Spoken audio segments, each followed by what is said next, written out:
Shalom. Hidup adalah kesempatan. Sekali lagi, hidup adalah kesempatan. Jadi kita mesti menggunakan waktu dengan baik, kesempatan di mana saudara masih hidup. Ya, untuk apa, Sku? Untuk mengubah. Hidup kita ini harus diubah dari manusia duniawi ke manusia sorgawi. Jadi kesempatan ini kalau nanti habis, saudaraku, sudah tidak dapat lagi mengubah. Ya, kemarin pagi-pagi saya mendapat kabar salah satu keluarga kami di Sydney, saudara Dwi Jatmiko dipanggil Tuhan pulang ke rumah Bapak setelah perjuangan mengalami penyakit kanker beberapa waktu. Ya, saudaraku, jadi dia masih jauh lebih muda dari saya, tapi ya dipanggil Tuhan pulang. Kita nggak ngerti umur kita. Ya, jadi kesempatan yang Tuhan beri kepada kita, kita mesti gunakan untuk benar-benar mengubah hidup kita ini sampai bisa berkenan di mata Tuhan. Kita sebagai manusia harus tahu bahwa memang ada sumber hidup. Kehidupan itu tidak bisa dipisahkan dari yang namanya sumber hidup. Karena itu kita mesti mempunyai hubungan dengan sumber hidup. Ya. Tanpa hubungan yang baik, kalau hubungan ini putus, maka sumber hidup itu tidak dapat kita alami lagi. Adam dan Hawa oleh karena berbuat dosa, maka diputus oleh Tuhan, dia diusir dari Taman Eden sehingga tidak bisa makan buah kehidupan. Nah, buah kehidupan itu sumber kehidupan. Oleh karena apa? Oleh karena dia makan buah pohon pengetahuan, baik dan jahat. Jadi kalau kita tidak makan buah kehidupan, kita bisa terpisah dari Tuhan. Tuhan itu adalah sumber kehidupan, ya. Setiap alat yang kita pakai seperti handphone, saudaraku, ada waktunya di mana dia mesti di recharge, dia mesti dicolokkan ke listrik, tombol listrik untuk di-charge, diisi. Sama, hidup kita juga begitu. Kalau kita pakai hidup kita ini, lalu rohani kita bisa kadang-kadang merosot. Oleh karena masalah, oleh karena problem, saudaraku, kita kecewa. Nah, rohani kita, hubungan kita dengan Tuhan bisa mulai meregang, mulai turun. Nah, saat-saat seperti itu kita mesti tahu, kita harus memperbaiki kembali secepatnya untuk bisa connect kembali, hubungan kembali dengan Tuhan, sumber kehidupan. Ya, saudara, jikalau dicolok ternyata juga tidak diisi, tidak bisa terisi, tentu ada sebab. Karena tombol ini dari PLN, kalau di Indonesia, itu bergandengan dengan sampai kepada pusat tenaga listrik. Seperti yang gambar di bawah ini. Ini pusat ya tenaga listrik. Nah, kalau pusatnya ini yang mati, wah ya sudah, kita menyerah. Ya, demikian juga dalam hidup. Kalau kita hubungan dengan Tuhan, lalu putus, hubungan kita dengan Tuhan terputus, mati, kita nggak bisa on lagi, nggak bisa hidup kembali, karena sumber hidup yang kita gandeng itu terputus. Ya, kita tahu bahwa manusia ini mempunyai 3 unsur dalam hidup, yaitu tubuh, jiwa, dan roh. Nah, ingat, roh inilah yang nggak bisa manusia buat, karena ini ciptaan Allah. Ya, waktu manusia dibentuk oleh Tuhan, maka dia hembuskan nafasnya. Dan dikatakan, maka Adam dan Hawa mulai hidup oleh karena nafas dari Allah. Jadi roh manusia itu akan mati kalau putus hubungan dengan roh Allah yang menghidupkan. Karena itu betapa pentingnya, saudaraku, saudara menjaga hubungan dengan Tuhan. Dan roh yang menghidupkan ini adalah Roh Kudus. Perhatikan kata Roh Kudus.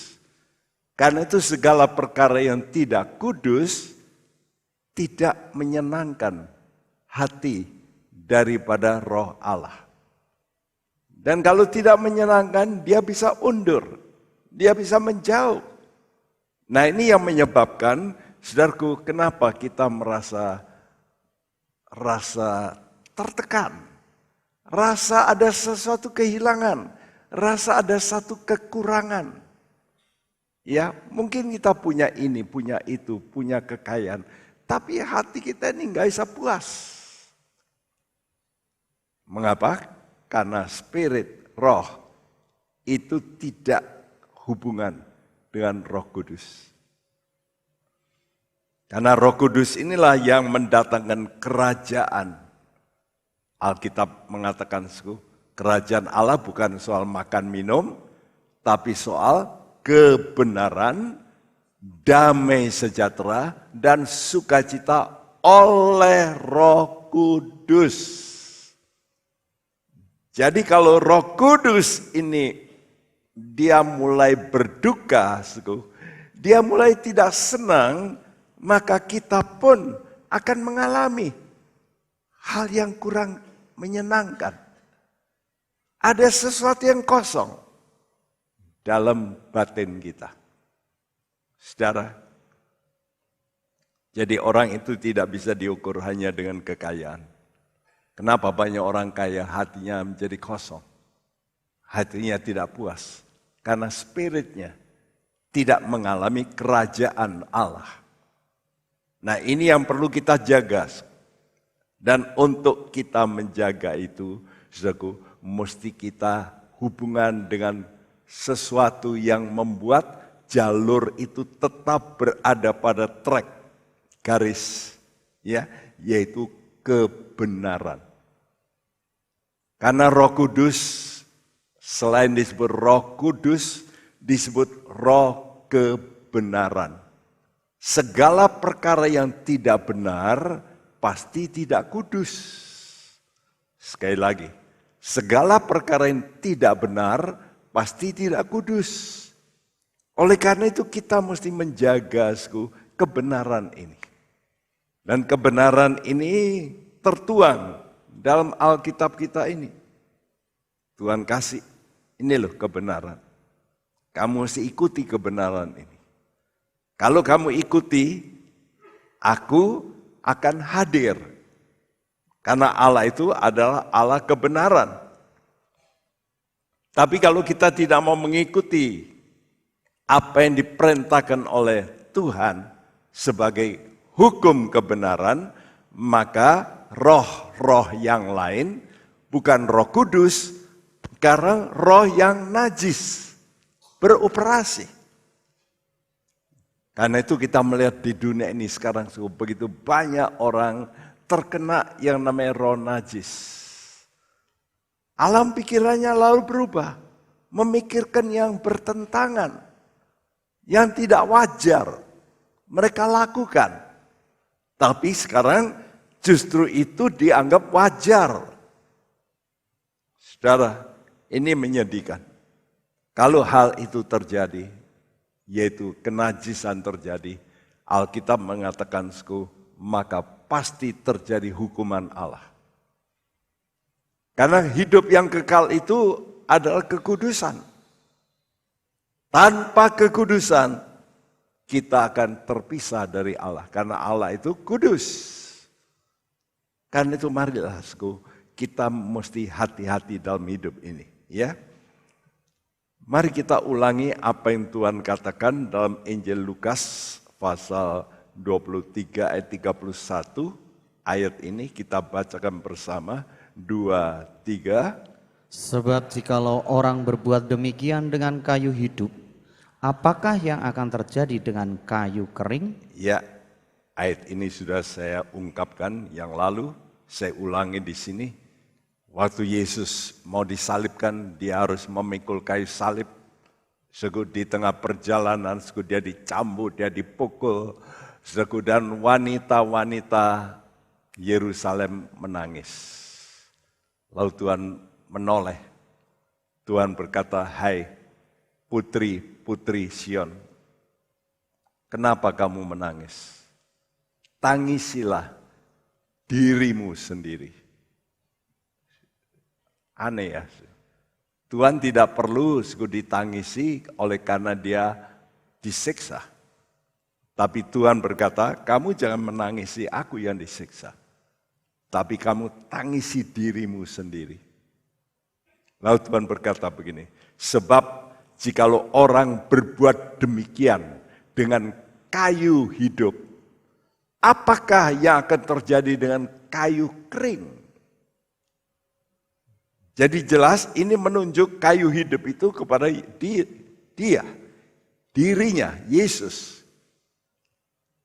Orang-orang Roma, tentara Roma, ya, oleh karena mereka mendengar putusan Pilatus bahwa Yesus itu lalu diharuskan mati, maka Yesus dihajar. Sehingga pertanyaannya seperti ini, bila tentara Roma yang melakukan hal yang tidak baik kepada Yesus yang tanpa salah, yang tanpa dosa, apa jadinya kalau orang-orang Israel itu melakukan kesalahan kepada pemerintah Roma? Ya, kalau yang tidak salah saja dihukum. Jadi Pilatus waktu itu dia cuci tangan. Dia berkata, aku tidak mendapatkan kesalahan. Jadi jelas hukum menyatakan Yesus tidak salah. Tapi dia tetap dihajar. Oleh karena apa? Oleh karena desakan dari rakyat Israel. Jadi Tuhan memberitahu, kalau saya disiksa oleh tentara Roma gara-gara kamu, ya, saya saja harus mengalami ini, apalagi kamu yang salah. Kalau saya tidak salah saja dihajar, apalagi kamu. Dan betul, ucapan Tuhan ini berlaku. Tahun 70 atau sebelumnya tahun 66, maka oleh karena orang Israel itu mulai memberontak kepada pemerintah Roma, maka pemerintah Roma mengirim tentara di bawah pimpinan Jenderal Titus yang merupakan anak daripada Kaisar Vespasianus. Saudaraku, dan jenderal ini sudah berkata kepada tentara-tentaranya, kalian jangan menjamah bait Allah. Karena orang Israel ini kalau soal agama, ya betul-betul begitu getol. Karena itu kamu jangan menjamah. Tapi oleh karena mereka sudah menunggu sekian lama, orang Israel tidak mau menyerah. Padahal mereka memberontak, padahal terkenal tentara Roma itu kalau mengelilingi umumnya musuh-musuhnya langsung menyerah. Tapi ini tidak mau menyerah. Apa yang terjadi? Selama 4 tahun terjadi begitu banyak kematian. Salah satu ahli sejarah orang Israel, Yosefus, memperkirakan yang mati orang Israel saat itu 1 juta jiwa. Bayangin, 1 juta. Perang di Syria sampai sekarang tidak ada, 0,5 juta nggak ada yang mati. Sekian lama. Ya. Tapi ini bagi orang Israel waktu itu 1 juta yang mati. Itu sudah ribuan tahun lalu. Jadi kalau terhadap Yesus, tentara Roma menghajarnya, apalagi kepada pemberontak. Apalagi kepada mereka, orang Israel yang membunuh Tuhan Yesus. Bagaimana Allah pasti akan bertindak. Saudaraku, jadi jelas. Jikalau hubungan kita dengan sumber hidup ini tidak ada sumber, tidak ada hubungan yang baik dengan sumber hidup, apa yang terjadi? Ya. Jadi kalau nggak ada hubungan, pasti kematian seperti yang dialami oleh orang-orang Israel. Begitu banyak yang mati, 1 juta jiwa. Nah, karena itu Tuhan Yesus berkata seperti ini. Ini sekarang hubungan soal rohani. Ya. Kenapa? Orang ini nanti tidak bisa mengalami hidup yang kekal. Yohanes 1 ayat 1 sampai 4. Mari kita baca bersama-sama ayat ini. Bersama-sama kita bacakan. 2, 3. Pada mulanya adalah firman. Firman itu bersama-sama dengan Allah. Dan firman itu adalah Allah. Ya, pada mulanya bersama-sama dengan Allah. Segala sesuatu dijadikan oleh Dia.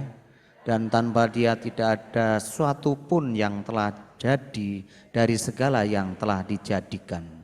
Dalam Dia ada hidup, dan hidup itu adalah terang manusia. Dalam Dia, dalam Yesus, dalam firman ada hidup. Dan hidup itu adalah terang manusia. Ayat ini jelas berkata, pada mulanya adalah firman, firman itu bersama dengan Allah, dan firman itu Allah. Artinya, perkataan tidak bisa dilepas dari pribadinya. Misalnya, suara saya nggak bisa lepas dari saya. Benar? Tiap orang punya karakteristik suara. Ya, tidak ada satu pun di dunia ini yang mempunyai suara yang sama. Walaupun bisa niru, tapi kalau dicek, nggak bisa sama. Jadi selain ini, sidik jari yang hanya bulat-bulat begitu ya, lalu lingkaran-lingkaran, miliaran manusia tidak ada yang sama. Suara juga tidak ada yang sama. Ya. Jadi suara itu unik. Firman Tuhan itu unik. Firman Tuhan itu merupakan karakteristik dari Allah sendiri. Dan Tuhan berkata, firman ini, di dalam firman ini ada hidup. Karena itu kalau saudara ingin mempunyai hidup yang kekal, saudara mesti benar-benar memperhatikan perkataan Allah. Kalau tidak, saudara nanti tidak akan mendapat hidup kekal. Karena itu saya anjurkan, setiap kita harus suka membaca Alkitab. Harus memperhatikan Alkitab. Harus mendengar nasihat. Kenapa? Karena di sini katakan, dan firman itu adalah terang manusia. Nah, manusia bisa hidup melalui dua hal, yaitu terang. Tanpa terang, tidak ada kehidupan. Ya, jadi waktu Tuhan memperbaiki bumi ini dari yang gelap menjadi terang, mulailah ada kehidupan, mulai ada pohon dan sebagainya. Ya, jadi tanpa matahari, tanpa terang, nggak ada kehidupan. Yang kedua, hidup itu oleh makan. Saudara kalau tidak makan, nggak bisa hidup. Ya, nah perkataan Allah itu seperti itu.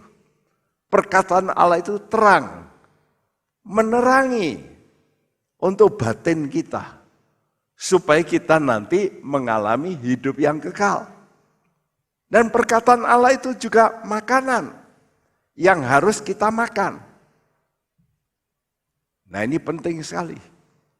Tanpa saudara makan firman Tuhan, saudara tidak mempunyai hidup yang kekal. Saudara, ini harus kita lakukan dengan baik, dengan pengertian. Ya, jadi makanan jasmani itu untuk kehidupan jasmani. Hari ini sudah makan? Pasti saudara makan. Kenapa? Karena untuk hidup.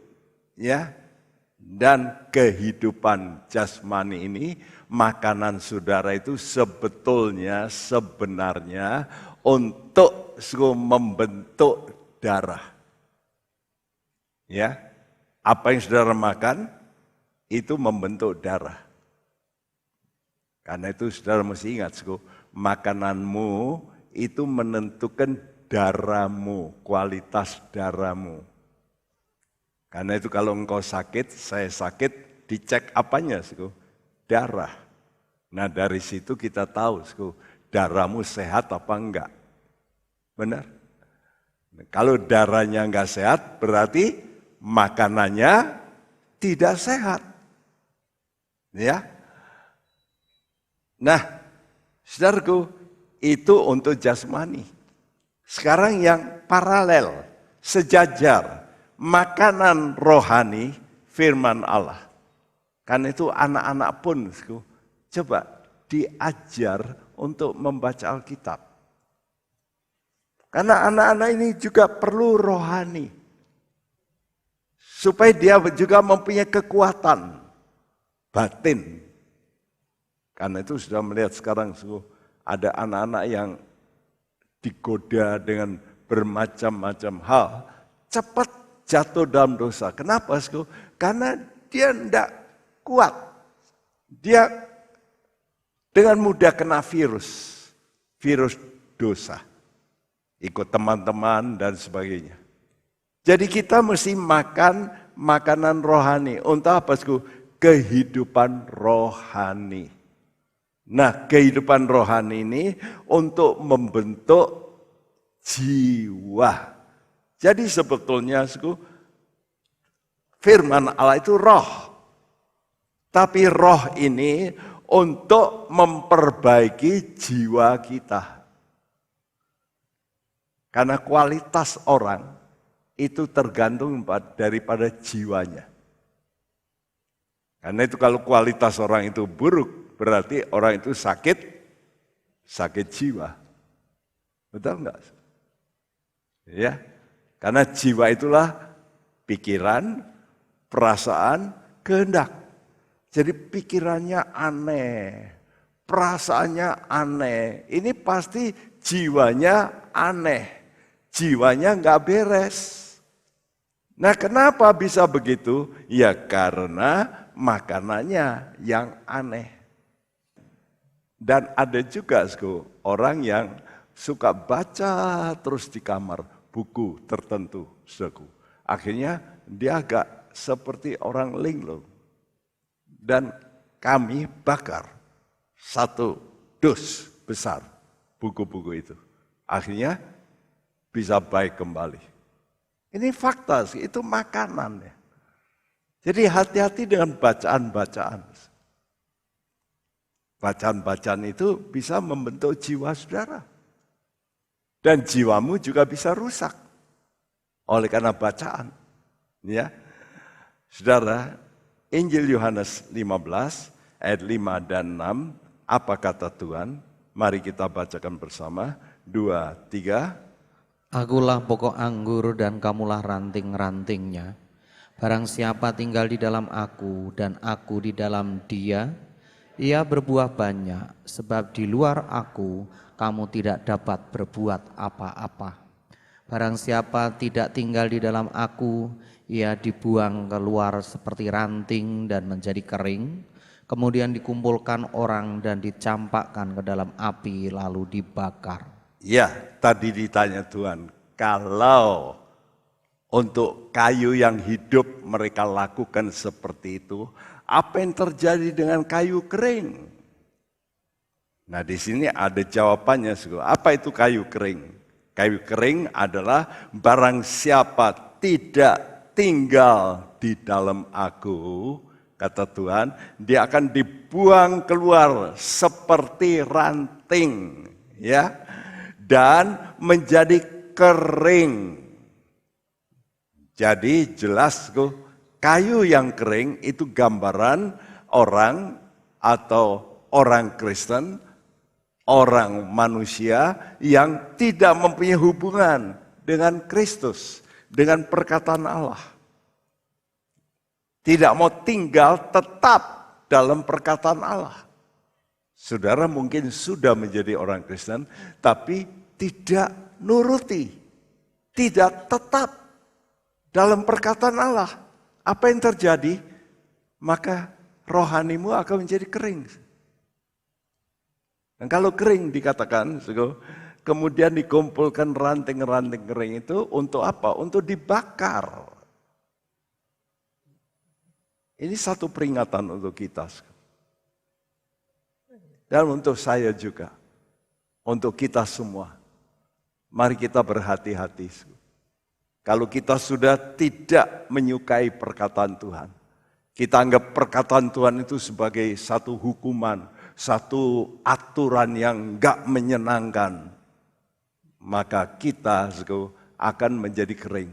Dan satu kali rohani kita akan mati. Nah, saudaraku, seseorang akan menjadi kayu kering apabila menolak untuk tinggal dalam firman, ya, yaitu sumber kehidupan itu. Nah, untuk bisa tinggal tetap dalam firman, kita perlu yang namanya roh kesetiaan. Roh setia, faithful.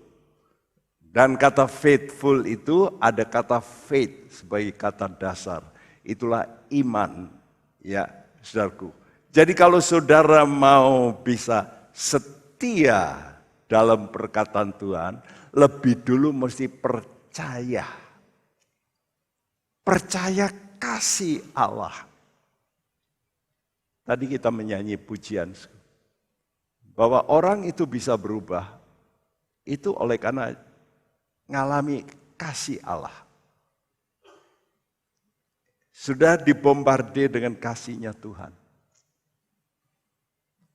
Karena itu tidak harus jangan dilupakan salib korban Yesus di atas kayu salib. Paulus selalu memperingatkan siapa yang tergambar di depan matamu. Apakah Kristus yang tersalib?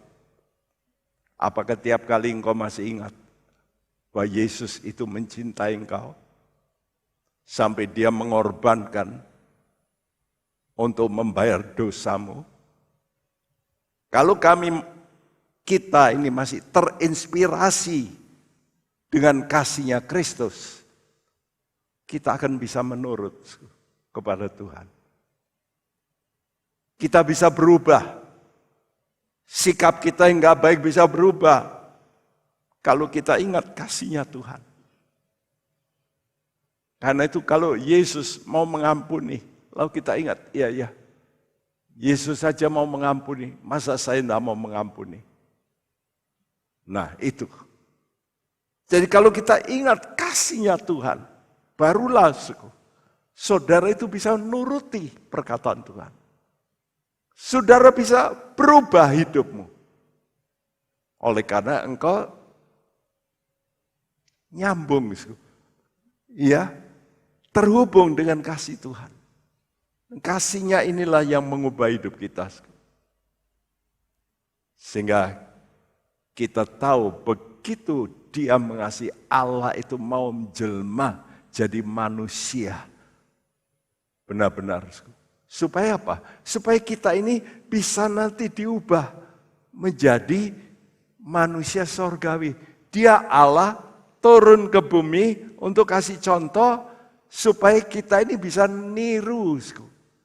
Ya, niru ini loh manusia dari atas.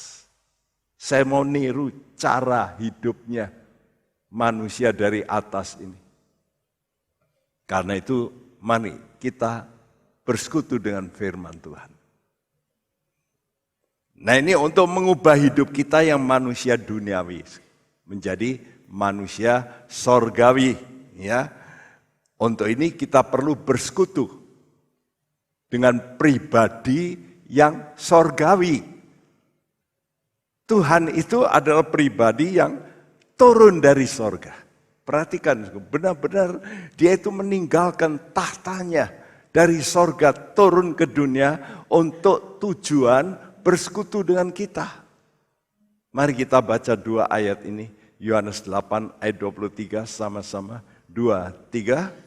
Lalu Ia berkata kepada mereka, kamu berasal dari bawah, aku dari atas.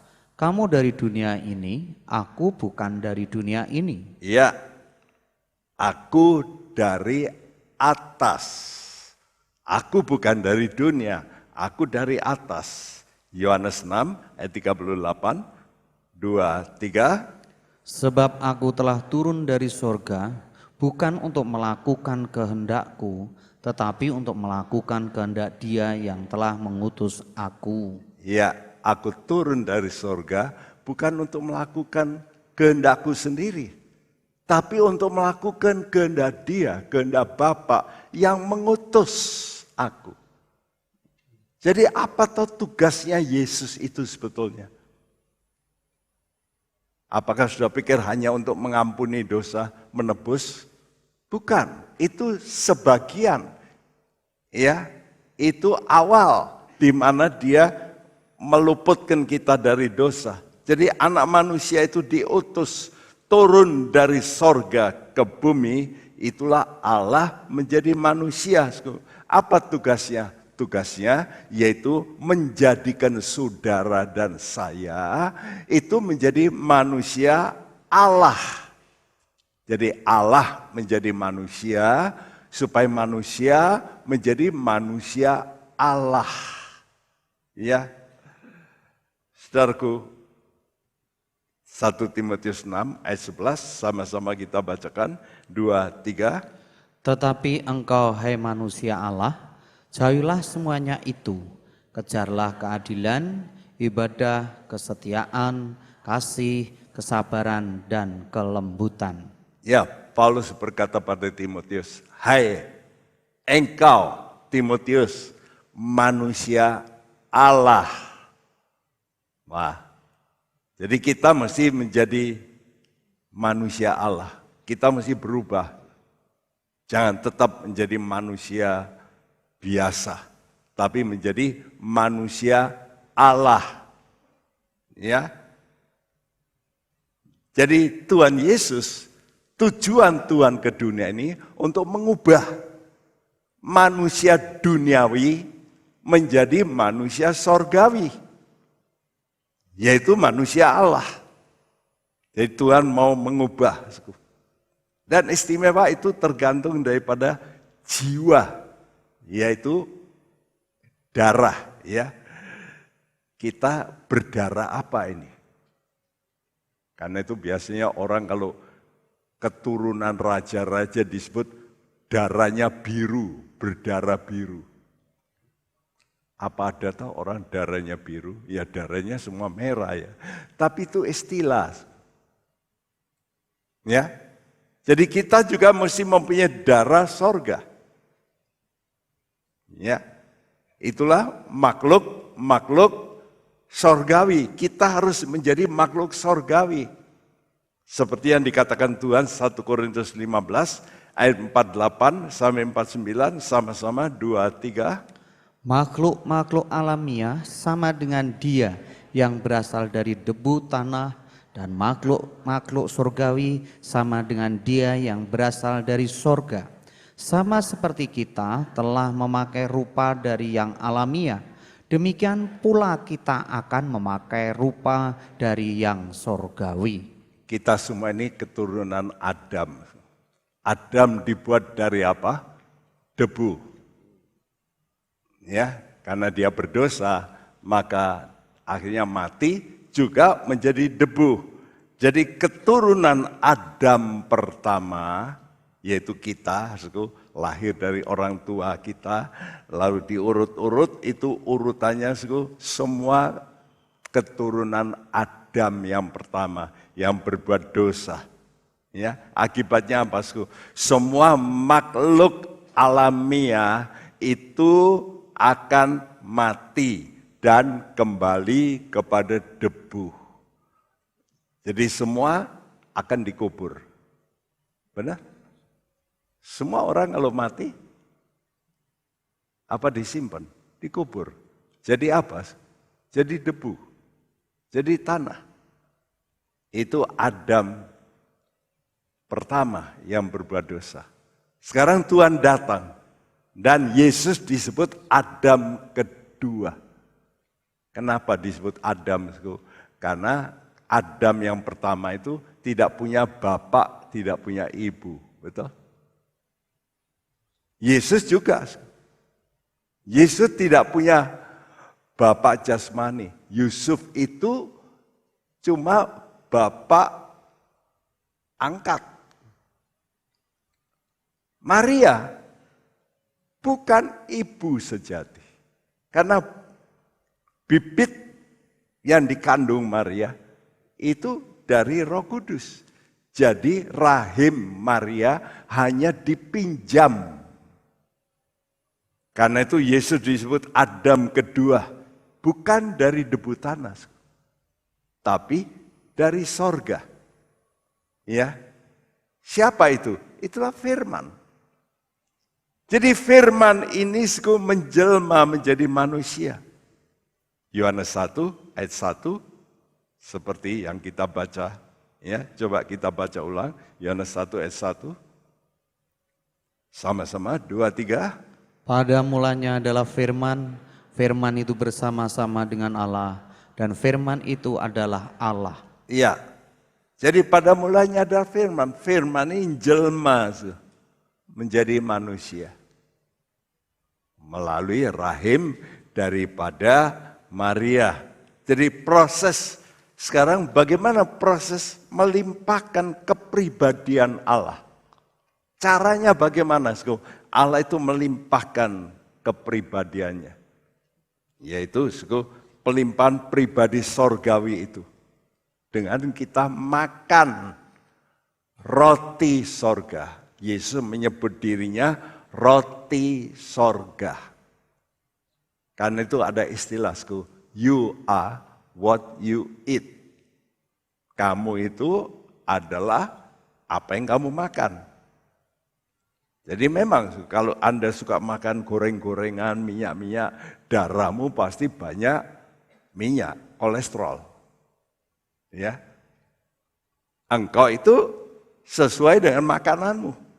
Substansi dari makanan itu menjadi bagian dari darah kita. Ya, nah kalau darah itu berbicara jiwa.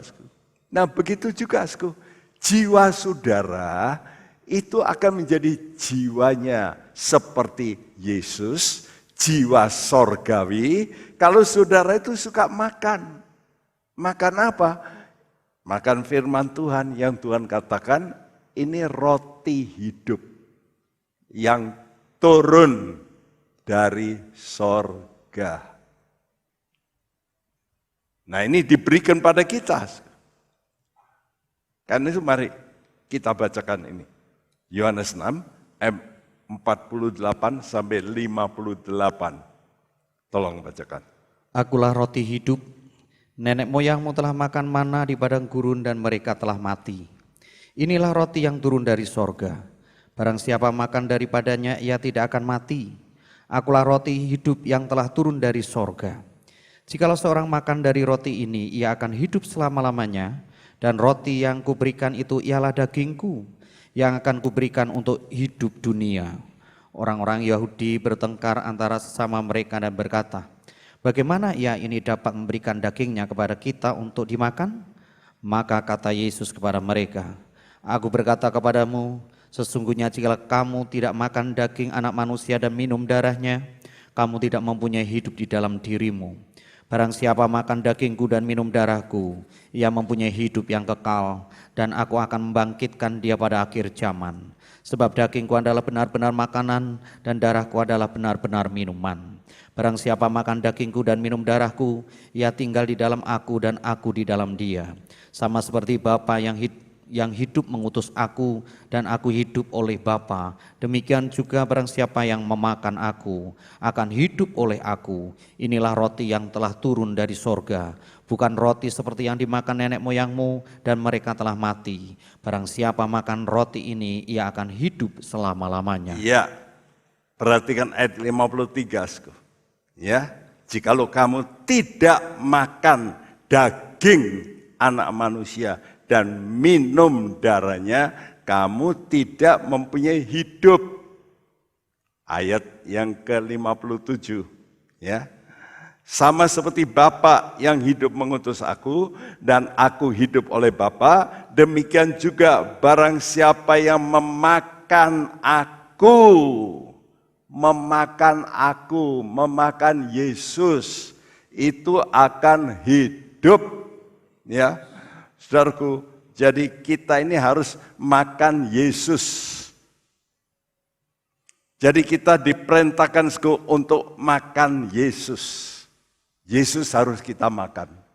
Aneh ya, sehingga orang-orang, makan Yesus, ini gimana toh makan Yesus? Nah, firman ini kita mesti makan. Apa itu dimakan? Dimakan itu artinya waktu setelah kita dengar, kita itu lalu merenungkan. Merenungkan itu artinya untuk kita sampai mengerti. Itu maksudnya. Itu mulai makan.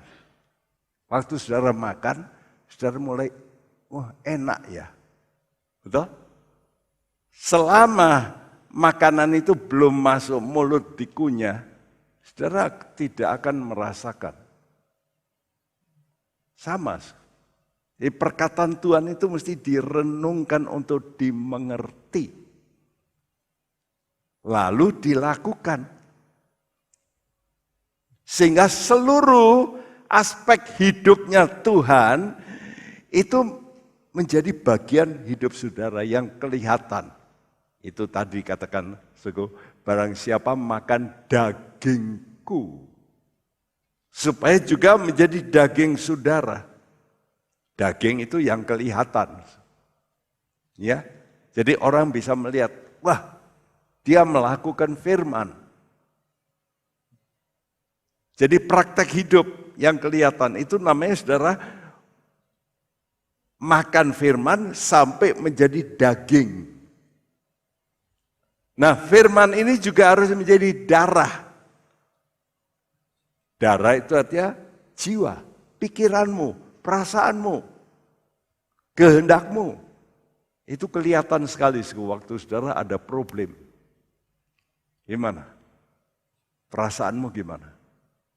Pikiranmu bagaimana? Kalau saudara begitu ada problem, keluar mulutnya itu maki-maki, itu namanya saudara, pikiranmu sudah belum dikuasai oleh Tuhan. pikiranmu masih pikiranmu sendiri. Ya. Jadi jelas apa yang kita makan dari firman Tuhan itu mesti kelihatan dalam praktek hidup kita dan dalam cara kita berpikir, cara kita berperasaan, cara kita mempunyai kehendak. Itu namanya menjadi darah.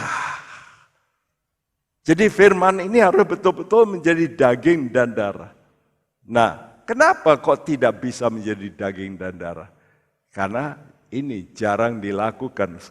Apa itu? Yaitu merenung. Saudara, banyak dari kita itu mendengar, tapi tidak merenungkan. Merenungkan itu seperti orang ngunyah. Ya, makanan itu mesti lewat alat-alat pencernaan. Pencernaan pertama mulut, lalu kerongkongan, lalu perut. Di situ terus ya, di perut kita kan begini terus. Dicerna ya, lalu dikasih enzim-enzim, lalu di usus. Di situ juga masih disedot sama usus. Jadi saudaraku, makanan kita itu melalui alat-alat pencernaan, lalu diserap semua, lalu jadi darah. Sama seperti itu. Firman Tuhan itu mesti kita renungkan sampai menjadi pikiran kita, menjadi perasaan kita, ya. Dan ini butuh waktu. Lihat itu. Ya, kenapa hewan-hewan memama biak seperti sapi, lalu kambing, domba, rumput dikunyah terus, dikunyah. Lalu bisa berubah, jadi daging. Kita kalau suruh makan rumput nggak mungkin. Kenapa? Kenapa nggak bisa? Karena kita ngunyahnya sebentar. Ya. Nggak bisa. Dan perut kita cuma satu. Perutnya sapi, perutnya kambing, perutnya domba, 4 perutnya. Ada 4 perutnya. Kita cuma satu. Karena itu prosesnya kita nggak bisa. Nah, itu namanya memamah biak. Firman Tuhan ini perlu dimamah. Diremes-remes sampai keluar jusnya itu, ya, sarinya, ya. Karena itu kita nggak bisa sekedar baca. Karena itu kadang-kadang satu pasal saya baca sampai 2 hari baru bisa selesai. Kalau dulu sih baca aja, satu hari ya 5-10 pasal. Tapi kalau sekarang saya kunyah terus sampai peres gitu ya, diperes supaya keluar itu sarinya itu. Ya. Nah, kalau kita mau mengalami perubahan, kita mesti melakukan ini. Yaitu merenungkan firman Tuhan. Sampai jiwa kita yang duniawi itu menjadi sorgawi. Itu kelihatan. Kalau saudara ke mall, kemana-mana kelihatan. Orang kalau masih duniawi, matanya itu, waduh. Wah, kalau melihat barang-barang itu, wah, iya, terpukau begitu. Ya. Anak-anak Tuhan yang sudah betul-betul mencintai Tuhan, dia berkata, itu cuma sementara saja. Mereknya hebat apa ya sementara saja. Iya, saudara. Jadi kita mesti mengerti, kita butuh namanya mengunyah perkataan Tuhan sampai betul-betul menjadi darah. Ya, saudara. Mazmur 1 ayat 1-3 sama-sama 2-3. Berbahagialah orang yang tidak berjalan menurut nasihat orang fasik, yang tidak berdiri di jalan orang berdosa, dan yang tidak duduk dalam kumpulan pencemooh, tetapi yang kesukaannya ialah Taurat Tuhan, dan yang merenungkan Taurat itu siang dan malam. Ia seperti pohon yang ditanam di tepi aliran air, yang menghasilkan buahnya pada musimnya, dan yang tidak layu daunnya, apa saja yang diperbuatnya berhasil. Pertama-tama saudara mesti mempunyai kesukaan pada firman. Sini katakan dulu, yang kesukaannya. Nah kalau sudah dikasih Alkitab sudah nggak senang, males baca, padahal ini menjadi kehidupan saudara. Jadi saudara mesti suka lebih dulu. Yang kesukaannya. Lalu kalau suka, lalu merenungkan. Berlama-lama. Hasilnya berbahagia dan berhasil.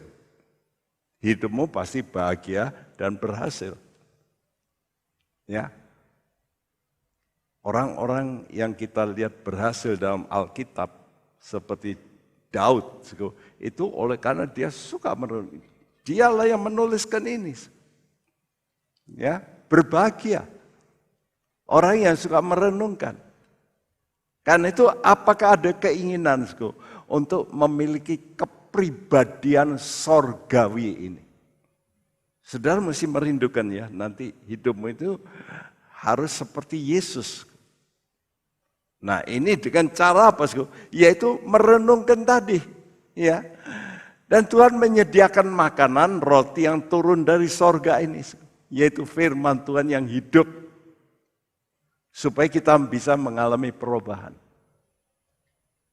Karena itu tiap Jumat kalau sudah datang ke sini, saya memang kupas khusus seperti ini. Supaya saudara ini bisa ngerti. Wah ini penting, ini loh yang penting. Jadi bukan hanya sekedar dengar firman Tuhan, saya jadi anggota gereja, ya, tetapi apakah firman Tuhan ini lalu bisa menjadikan makanan yang membuat saya berubah. Cara berpikir saya berubah, cara berperasaan saya berubah, cara punya kehendak berubah total. Sehingga kita nanti akan berubah sama seperti Yesus. Ya, yang menjadi pertanyaan, apakah saudara mempunyai keinginan lebih dulu? Kalau saudara sudah enggak ingin untuk jadi serupa dengan Yesus, saudara enggak punya greget, enggak punya kemauan, ya, karena ini mesti bayar harga mahal. Karena itu mari, kita menjadi anak-anak Tuhan yang suka akan firman Tuhan, kita suka demikian rupa sehingga kita merenungkan siang dan malam. Saya yakin perubahan besar akan terjadi dalam hidup saudara. Kenyataan yang paling nyata yaitu, ya saudaraku, wajah saudara. Saudaraku, saudara tidak mudah marah-marah. Tidak lagi melakukan dosa, itu kunci. Kalau hidupmu seperti Yesus, dia tidak suka dosa, bukannya tidak suka, dia benci dosa. Nah kalau kita masih suka dosa, Tuhan Yesus benci dosa. Wah, ini sama sekali berubah total. Ya, ini namanya perubahan drastis. Yuk kita rindukan. Dan kalau sudah demikian, Alkitab menjamin, engkau akan berbahagia. Engkau akan berhasil. Haleluya. Puji nama Tuhan. Ya, mari kita terus belajar firman Tuhan.